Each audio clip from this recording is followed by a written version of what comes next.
We have a development economist, Dr. Emeka Ikengu, here in the studio to give us his own perspectives on the issue. Welcome to the program. Pleasure to be here.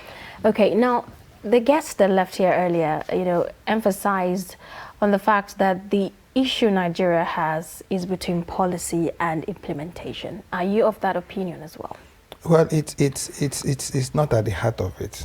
Okay, the issue is that we are not discussing Nigeria as a whole. All right. Okay. So you can't at the level of policy, you have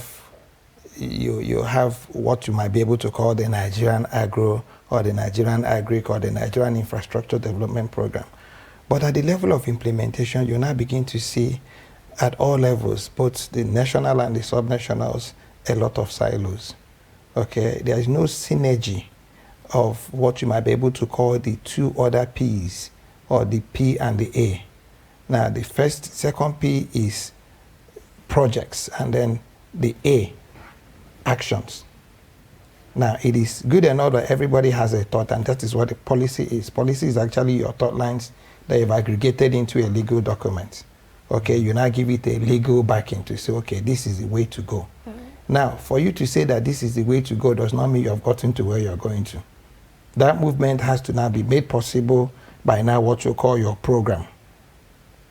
Okay? And then your actions or projects that now support that program or actions. And I give you a very typical example. When we talk about agriculture, have you ever seen any national outputs that everybody has bought into? And when I'm talking about national outputs, is to be able to say everybody talks about 86 million hectares of land, okay, as our arable land in Nigeria. Does it belong to the federal government of Nigeria? In that 86 million hectares of land, you might just have less than 0.5% of it, accruing to the federal government or where the federal government has access. The rest of it are the subnationals and are the local governments. And at that level, do you also now have the state government saying that out of this 86 million, I have 20 million of it, and I'm going to be making certain that this 20 million now goes into building this national cohesion that can begin to now talk about our national outputs that ties to our silo systems and our strategic reserves. Am I making some sense to you? So this is where you now begin to see, this disconnect that is actually at the heart of the matter. So you see beautiful policies like UPLAB. You discuss, beautiful policies, how can't we implement? You can't implement when the government of a state government, it does not tie into your cowpea program.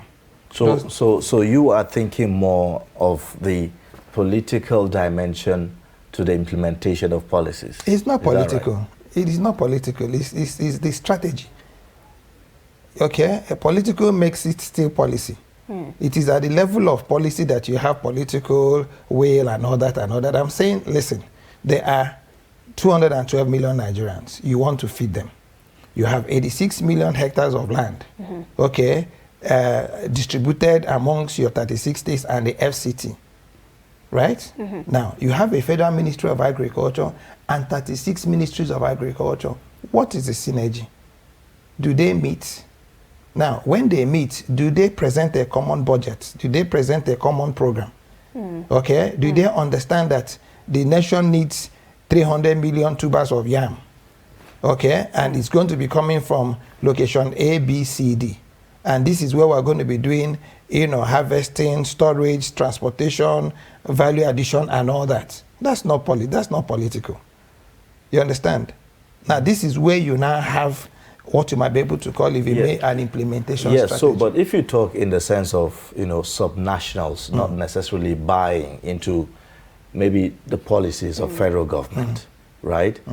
Isn't it the work of politics to get, the subnationals to buy into whatever the agenda is, by the federal government? There are two things here. Buy into my thought line, okay?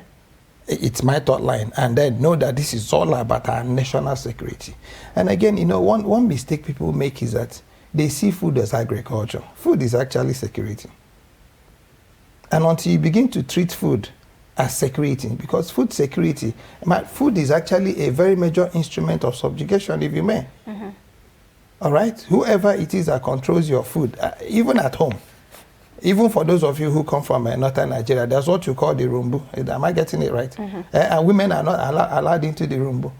So if you're not very, if your husband gets angry, am I making some sense to you? At that local level, you dare not go to the rumbu to go and get food. So you need to be calm. Only the man holds the key. Yeah, it's only the one culturally allowed to climb in there.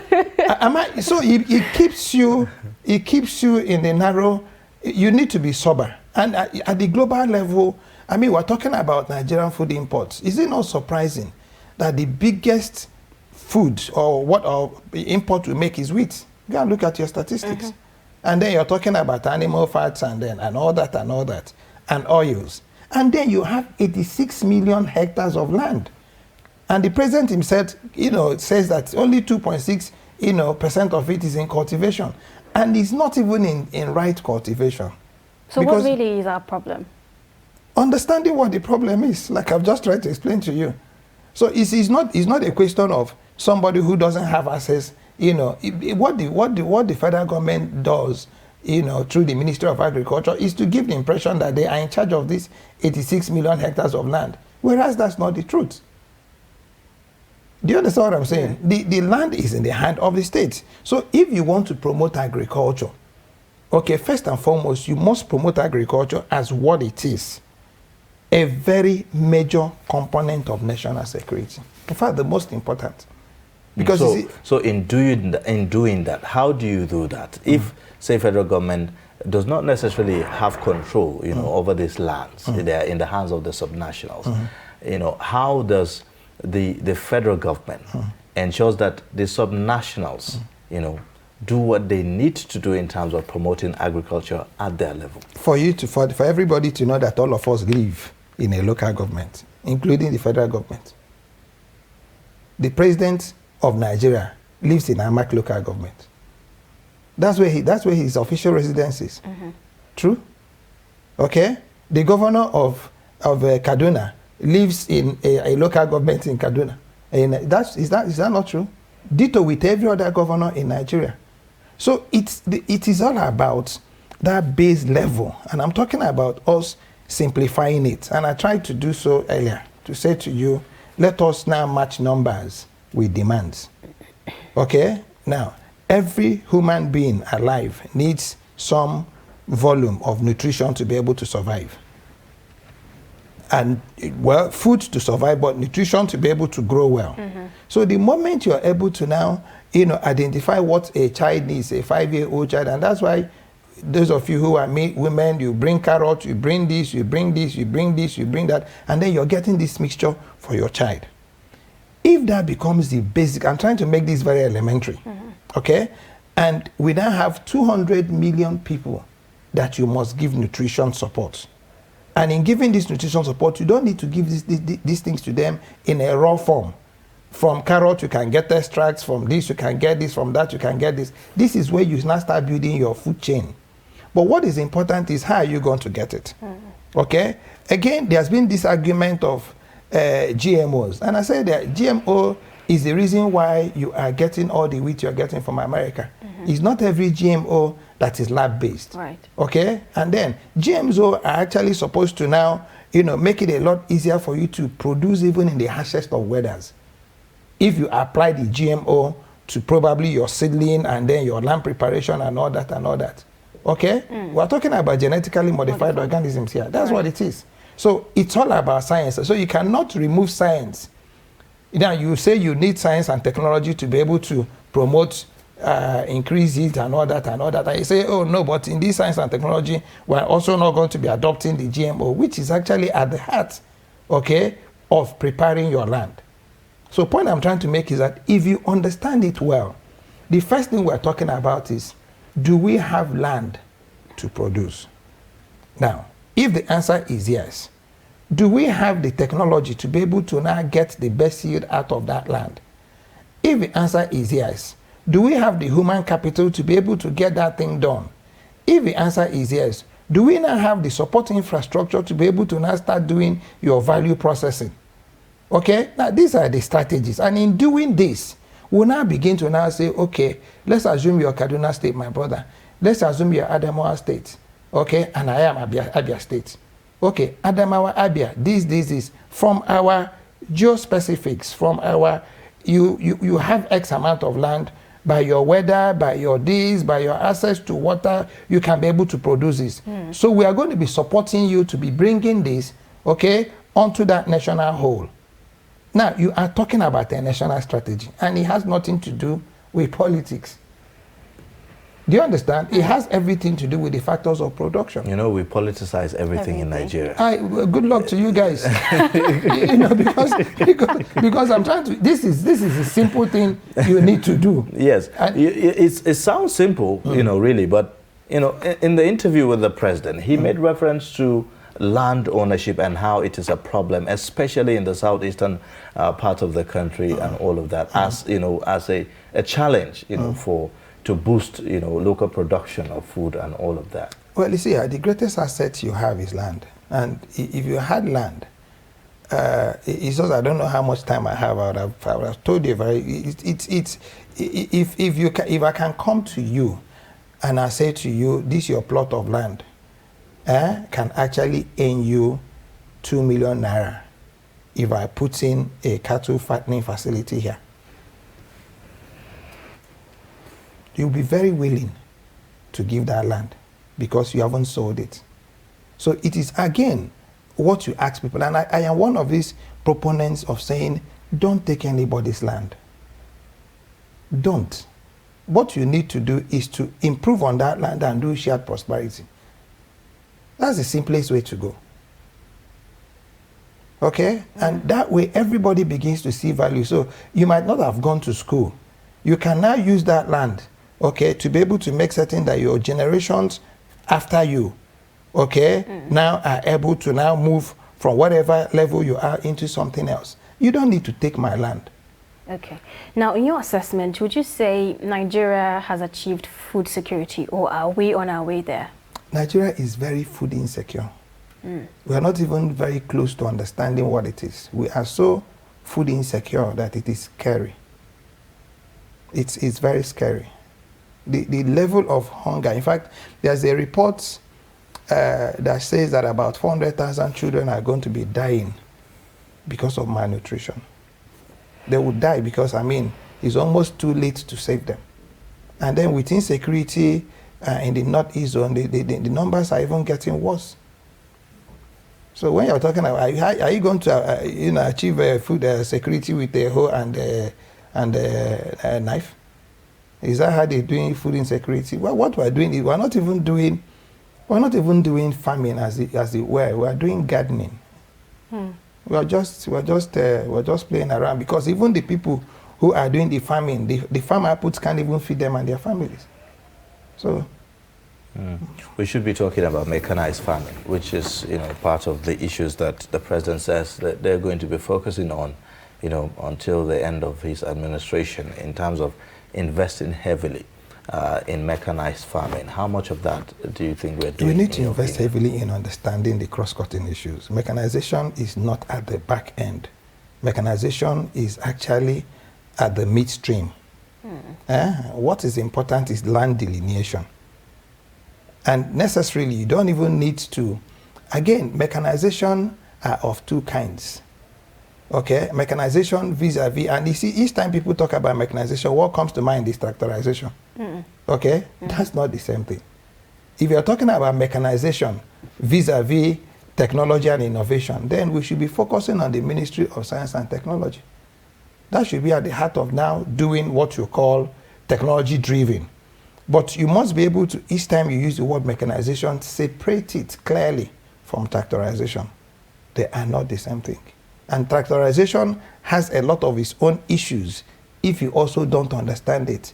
Because if you bring in a tractor and you're doing anything less than 30 hectares of land, that tractor will wipe out whatever profits that farm can bring. Okay. All right. Now, I want to talk about this land issue, because it seemed to me like that's the angle that you seem to emphasize as a major challenge here. We have the federal government on one hand we have the subnationals on the other hand. In what ways can the federal government engage the subnationals to ensure that we are on the same page? In what ways exactly? Example, or simple again. You have 86 million hectares of land. That's not in contention. The question will be, where are they? Okay? Now, every state government is interested. Way back when I was younger, we didn't used to have plantations in Nigeria. We used to have belts. And if you follow those belts, the palm belts ran all the way from Enugu and ended and circled Cross River, the present-day Cross River. Same palm belt. And that was why Eastern Nigeria was able to take shiploads of palm oil, and they were able to start doing all those very mega infrastructures. In Northern Nigeria, you also didn't have even the groundnut. You had the groundnut belts. They were running all the way from Kano, and they were going towards Jigawa, okay, up to Yobe. And that was how you got all those pyramids of groundnuts. And in fact, I can tell you now that I stand to be corrected. There is no public infrastructure in the whole of Northern Nigeria, okay, that is higher than the 10-story building in Kaduna, built with public funds in the past 30 years. And this was built by just groundnuts. But it was built because there was volume that now could unlock value. Do you understand what I'm saying? There was this synergy of all these locations that were producing and aggregating. And it's still there with, even if you go to the Dawanau grain market today, okay, I think it's the biggest grain market in the whole of Africa or something, Dawanau in Kano. You need to go there. You will see, if you want 1 million bags of whatever grains, in 2 hours they load it out for you. Now, they are not all coming from Kano. And there is a link. Do you understand? There's a link between that market and those who are producing it. Everybody knows who the middle person is, who the farmer is, where they're aggregating. And then it's even how our urban areas, even our rail systems were being built. So the simple thing to do is, first and foremost, okay, Haji, you're a woman. You have 10 children. You wake up in the morning. You go and carry 1 cup of rice and go and put inside the fire. And after 10 minutes, you say, everybody come, the food is ready. Have you fed anybody? No. Okay, so the first thing you need to do in even talking about national food security is, how many people are you feeding? Okay, what do you require to be able to feed them? How long will it take for you to be able to produce, and how long can you be able to store? And when do you need to now replant or rebuy or restock? Is that not how you run your homes? It's that simple, my brother. So until we're able to have that conversation that is driven, okay, by proper statistics. All right? Now, the difference between a citizen and the masses is identity. Is that not so? So if everybody has an identity, if we're not planning against 300,000 people in Abuja, Abuja creates what you call the anchor economy, is either producing or is importing or is doing what? We now begin to build, like you had the relationship, I think they called it the Lake Rice, Lagos KB partnership, okay, if I'm right. Now, Lagos was supposed to be, you know, the primary off-takers. Kebbi was supposed to be, you know, the ones producing the rice. That's how the Lake Rice, you know, program came. Can you imagine that synergy? Now, I have land, you have markets. Can you beat that? So these are the kind of thinking that we must put into national development. If we don't do that, we are going to be singing to the choir. So if we talk about the Southeast people, you know, having land, yes, the land there has become very valuable because a lot of infrastructure is on the land. Okay, there barely any village you go in the southeast, you don't see one mansion, even in the thick of nowhere. Okay, and the moment you put that in and you're brought in, be it your own electricity, be it your own roads, now you now put value to that land. But I'm even saying that against that mansion, you can actually bring an Agric project that can still beat the value of that mansion because it does not actually give him any money. It's a holiday home. We only go home in Christmas, stay there for 2 weeks, lock up the thing, and you need to do a lot of maintenance. Now, if that man, you have another land, okay, that you can be able to put some agro processor or something that will give that man more value than his mansion, trust me, he will give it to you. Well, thank you so much. That's quite an interesting thought there. Very different perspective from the entirely one different perspective, actually. Talking about more of coordination, talking about more synergy, you know, among subnationals and areas that have, you know, more potentials to produce certain grains, and, you know, that exchange and all that. Thank you so much. Well, we'll take a quick break now, and then when we come back, we'll take, you know, concluding thoughts, you know, on this discussion. Please stay with us. Get latest updates on current topical issues and breaking news by downloading the Trust TV mobile app on your Android devices. Go online, click Google Play Store, search Trust TV, install the app, and get doses of unfiltered information on happenings all over the world in your pocket. Trust TV, documenting the Nigerian story. The World Bank has estimated that 1 billion people, or 15% of the world's population, experience some form of disabilities, and the prevalence is higher in developing countries. Meanwhile, the National Population Commission of Nigeria, NPC, estimated that no fewer than 19 million Nigerians are persons with disabilities. A larger percentage of these people in the country is living in poverty, and many of them, especially in the north, depend on street begging for livelihood.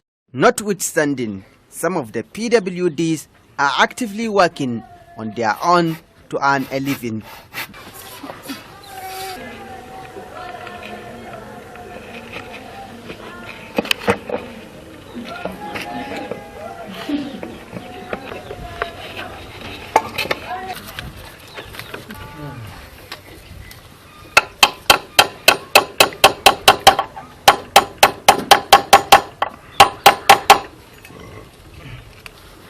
Born in Arowinde, Nafada local government, Gombe State, a 47-year-old Abdullahi Dalatu is among the few hardworking Nigerians with disabilities. Despite losing his sight at a tender age of 2, Dalatu is self-reliant. Since when he was 17, Dalatu has been a carpenter and a weaver, and this trade have been solving some of his family's problems. The 47-year-old said major threat to his business a lack of patronage and support from government and members of his community.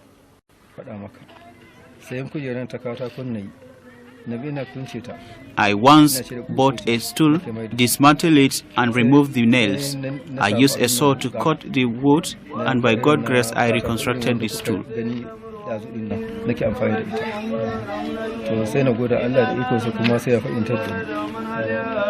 Abubakar Yusuf is another person with disability. He also believes this ability is not inability. The entrepreneur is into shoemaking and already has 4 apprentices learning the trade in his workshop. The shoe engineer highlights some of his achievements in over 30 years of practice in the profession.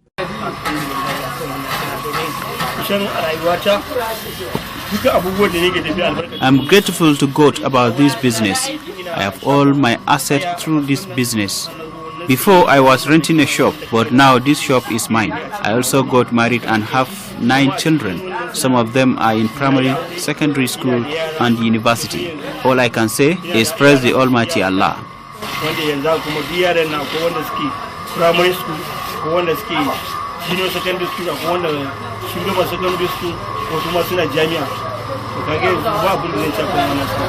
The PWDs are now calling for support.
All right, thank you for staying with us. And if you're just joining, you're watching Daybreak, reaching you live from the nation's capital.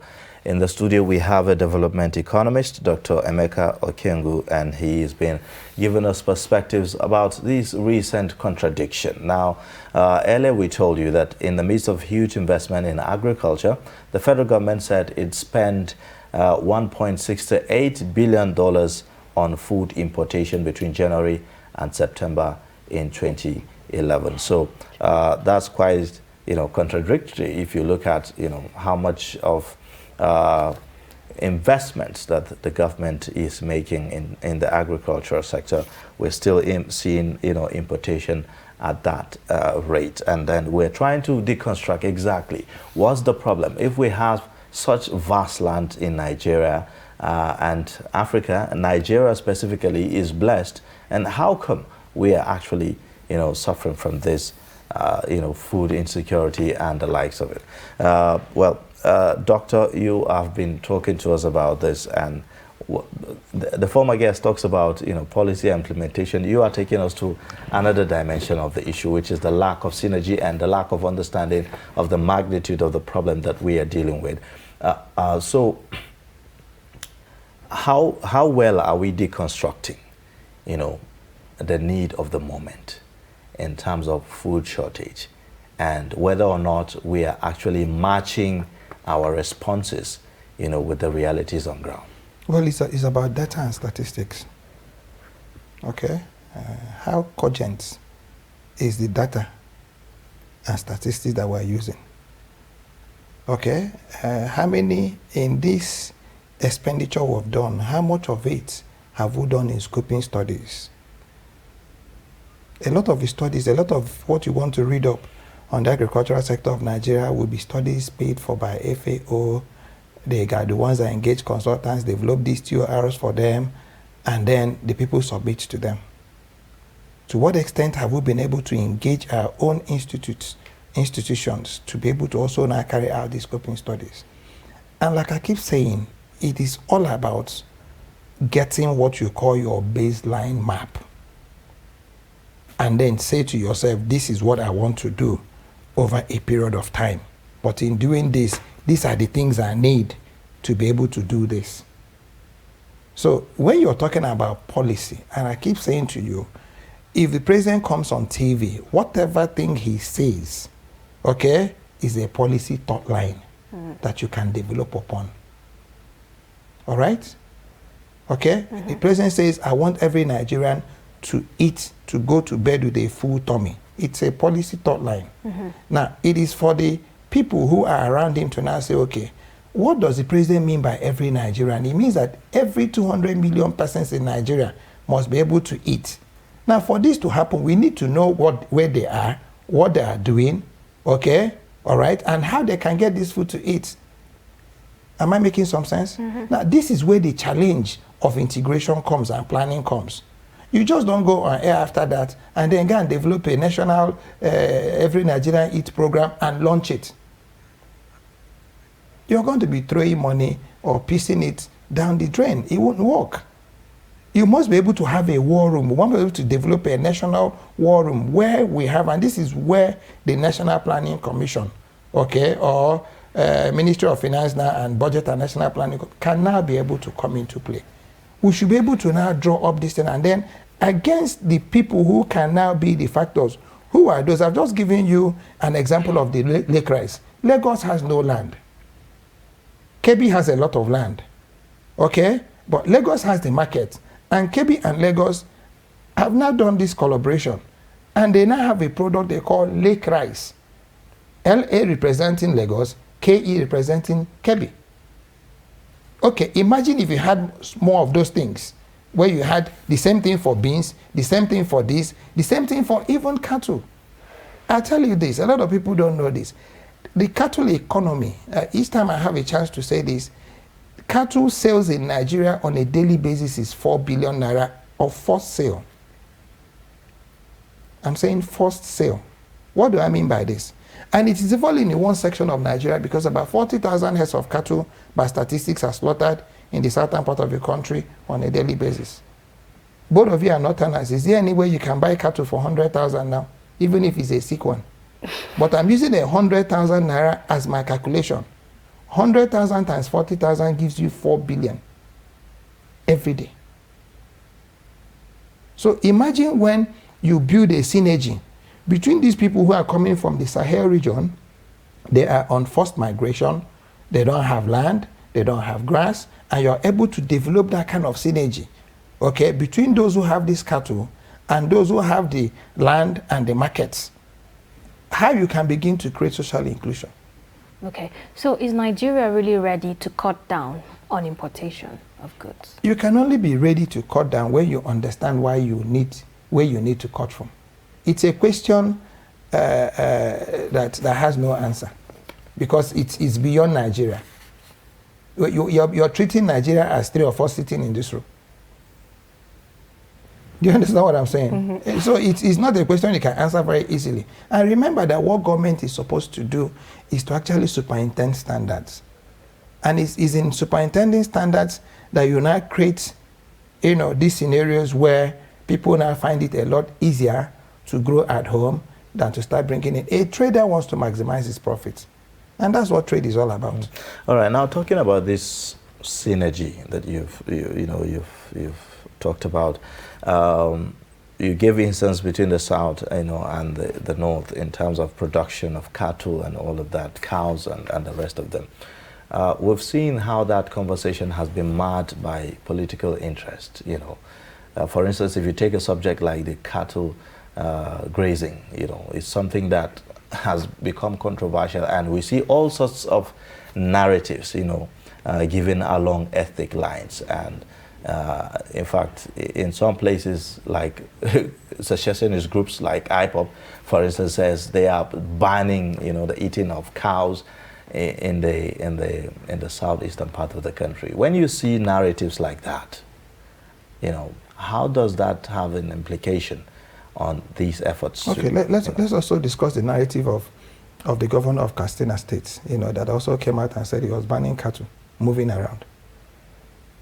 Let's also discuss the emir of Muri, that also he said you can't be walking around, with cattle all over and destroying people's crops. So, you see, I keep telling people this, that the greatest challenge we have is to give the mic, okay, to people who are inconsequential, and they're not understanding that it goes beyond them. Everywhere else in the world, cattle grazing is the way to go, put in reserves. That's why Nigeria has over 300 grazing reserves all over the country. Now, the challenge is now the movement from point A to point B, and making certain that in moving that cattle, you don't destroy people's livelihoods. Because what cattle is to you is what cassava is to some other person. It's important to have that understanding. Mm-hmm. And in so doing, what is important is that you must be able to be consensus in understanding. I just told you that a lot of these people who are carrying this cattle are carrying it on forced migration. They don't even know where they're going to. So if you don't have a program that treats both the man and his cattle as refugees, okay, who you must assist to a certain point. So the first thing we should have been talking about in dealing with this cattle is to be able to develop what you might be able to call cattle integrators, not ranches. Because those integrators would have allowed whoever it was that was running from whatever, banditry, insurrections, climate crisis, to be able to get somewhere you can be able to get a breather. Okay? Before you now start, again, somebody says to you, I ban cattle, I do this, I ban sheep. No, that's not how it's done. But again, it is their prerogative to be able to say it. Saying it and doing it are two different things. So, it's so easy for you to wake up and say, you know what I plan to do now? In fact, I'm going to march to the Chief of Army Staff and give him a very heavy slap. You can say it. Or that you're going to the bank and you've written a check, you want $1 billion. And that is why they use the word easier said than done. Okay, so I think we must, we must be able to promote our cohesiveness. We must be able to promote social inclusion. And in whatever it is, I am guided by facts, and I want to put them on the table. So in that sense, do you think some of the interventions that we've seen by the federal government, on agriculture, like, this Anchor Borers program, for instance, do you consider that as a sustainable kind of program to boost agricultural production? Okay. Now, if I give you money, is it enough for you to be a successful farmer? Okay?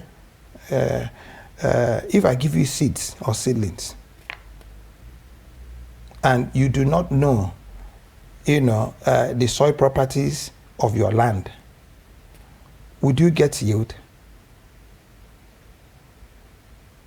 So it is not enough for you to give loans, and you're not even giving this money, as equity. You're giving it as debt. So the man is more interested in using that money to go and buy from some other people who are importing and making money than putting it on the ground, knowing that his brother who borrowed lost it. Am I making some sense to you? So it's not about, money. And this is what I've been struggling to let us understand. It is about process. And the first process, like I said to you, begins with not only land identification, not only land delineation, but land investigation. It is not every land that grows everything. And then in doing this land investigation, it is then now you now begin to now look at the allied things you need, your water sources, your infrastructure for evacuation and all that. So we must be scientific, okay, in trying to approach. It's not a yes and no answer. Anchor Borers program, you throw money at 100. How many farmers are being chased around now to pay back the loans? You should be able to also do a program on it. You'll be shocked that over the receivers now, the repayments are less than 30%. We actually have. You have done it. I've done that. So it's over 80% of loss. Now, did you also now ask yourself why that happened? You have lost you have taken the money, you didn't get the yield, you're owing the banks, you can't get more. Do you now see that I've created more problems? All right, well, thank you so much. We have to end the discussion here because of our time. We do appreciate your comment to the program, and we look forward to having you again. Pleasure. Thank you for having me. Yes. We've been speaking with development economist Dr. Emeka Okengu, and here giving us perspectives on the contradiction between investment and the rising importation that we are seeing of food items, and of course the issue of food insecurity in the country. Now with that, we wrap up the show for today. In case you've missed, you can catch up on our YouTube and also connect with us via our social media handles. My name is Ibelia. And I'm Zainab Bala. Thank you for watching. Bye.